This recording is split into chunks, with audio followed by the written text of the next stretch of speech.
Religious oppression is a major problem throughout our society, and even exists here at Santa Clara, a Jesuit university that prides itself on religious tolerance. In order to discuss religious oppression here at Santa Clara, it's important to discuss the historical background of religious oppression and its impact on humanity. Religious oppression is as old as human life itself. When Christianity became the state church of the Roman Empire, the church came to accept that it was the emperor's duty to use secular power to enforce religious unity. Anyone within the church who did not subscribe to Catholic Christianity was seen as a threat to the dominance and purity of the one true faith. They saw it as their right to defend this by all means, and it was believed that there was one true religion and that it was the duty of all civil authorities to impose it, forcibly if necessary, and in the interest of saving the souls of those citizens. The nonconformists could expect no mercy and were sometimes executed as heretics. Religious oppression has often led to religious violence in many instances.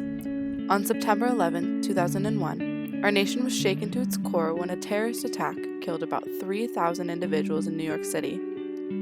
Since the perpetrators of the attack were members of the Islamic terrorist group, many individuals began to discriminate and commit hateful acts towards Muslim individuals. These religious hate-inspired acts are becoming more common as time progresses. Santa Clara University has deeply religious roots with one of the original missions built in California on campus. Established in 1777 by Father Junipero Serra, the Mission Santa Clara Diocese was the 8th of the 21st original California missions. The campus was built around the mission, and to this day, it remains our anchor and spiritual center. However, Santa Clara's deeply ingrained Catholic roots has impacted the tolerance and attention that the school gives to other religious traditions.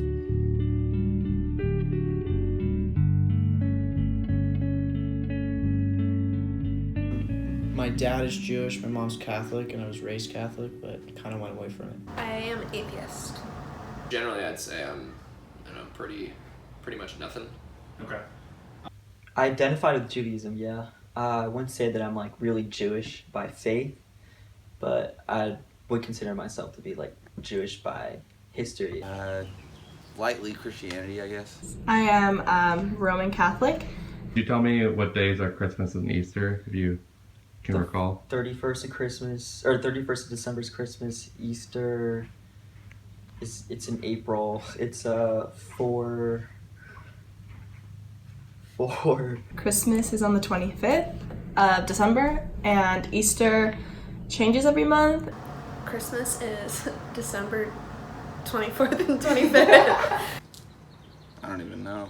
Oh, April something, right? Yeah. And then what days are Ramadan, Hanukkah, or Kwanzaa? Wow, I'm Do you know really any bad of at them? stuff. I know Hanukkah is not a set day. It's like early December or late November is the first day. I know Hanukkah is the 13th to 20th of December.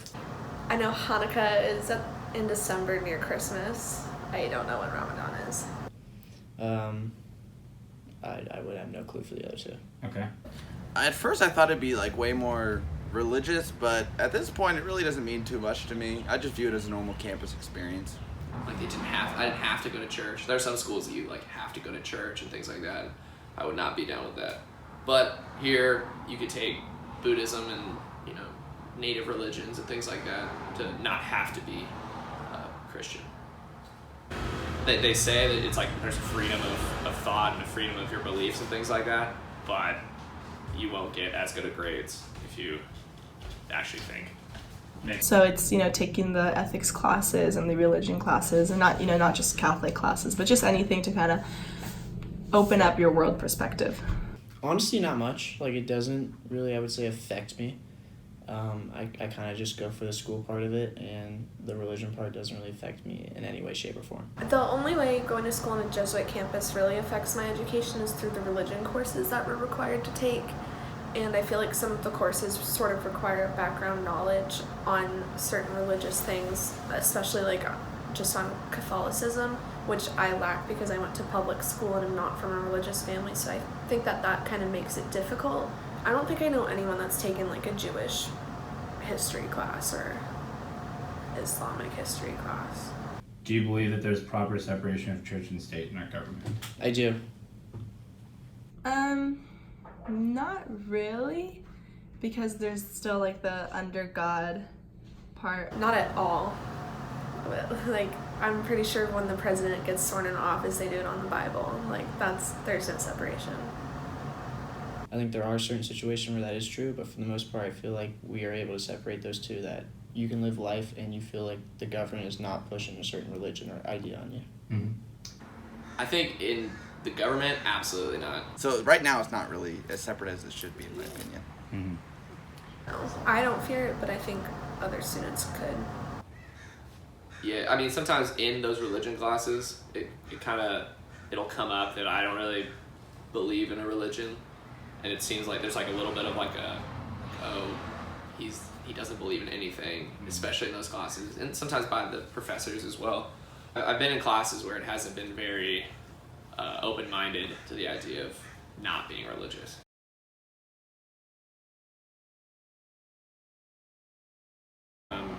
As long as you could make sure that people aren't taking advantage of it and things like that. Mm-hmm.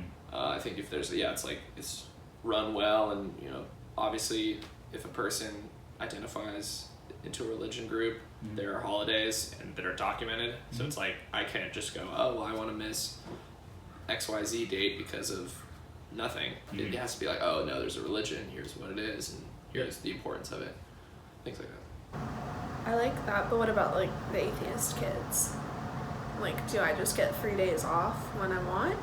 Catholic kids, but they would still kind of like have the upper hand. I like that because, I mean, there's some religions, I know Christianity isn't as strict about it, but with Judaism and some other ones, you get on the religious holidays where you really can't do much. I think if you do go to a Catholic university and you have a religious holiday, and like to you it's like very important that you're home or doing whatever you need to do for that holiday, you should definitely have the ability to take that time off without getting any repercussions.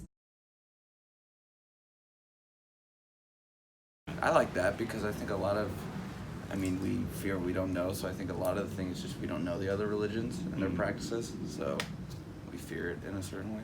Definitely. I think it'd be a good idea.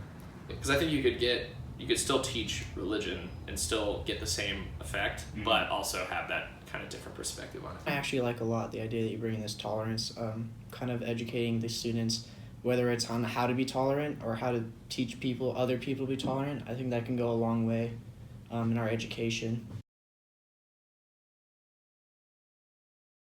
Interesting because I've seen a lot of schools and things like that kind of shy away from religious holidays and say like, happy winter, and like, have pictures of snowflakes instead of Christmas trees or something like that. Yeah. Which I think, it has the right idea behind it, but I think it would be better if instead of just like ignoring and like kind of staying away from religion, to have those symbols but just include the other ones.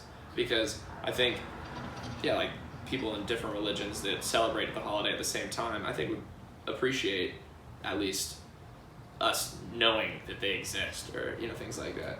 And I think for people that follow religion at our school that is not very common, it can be better to bring them closer to the community and also bring other students closer to them. I think it would be important to remind people that there's another holiday going on right now. Just because it's not your religion, you should still be aware that other people are celebrating. As we have illustrated, religious oppression affects many individuals here at Santa Clara University and in the broader community. Our textbook suggests that in order to improve marginalization of minority religious groups, individuals should be given opportunities to practice their religious traditions with others in the community. Additionally, Christians must recognize the ways in which they perpetrate religious oppression in their communities. Being Christian protects one from many kinds of hostility, distress, and violence, which, even when subtle, are part of the daily experience of people of Hindu, Sikh, Muslim, and other non-Western religious backgrounds. According to the text, Christian privilege, like white privilege, exists through the cultural power norms that are largely invisible and thus unquestioned. These norms have been ingrained into our culture, making them hard to break, and causing religious oppression to be a challenging task to solve. However, by recognizing privilege and supporting minority religious traditions, every member of our community can come to feel welcome and appreciated.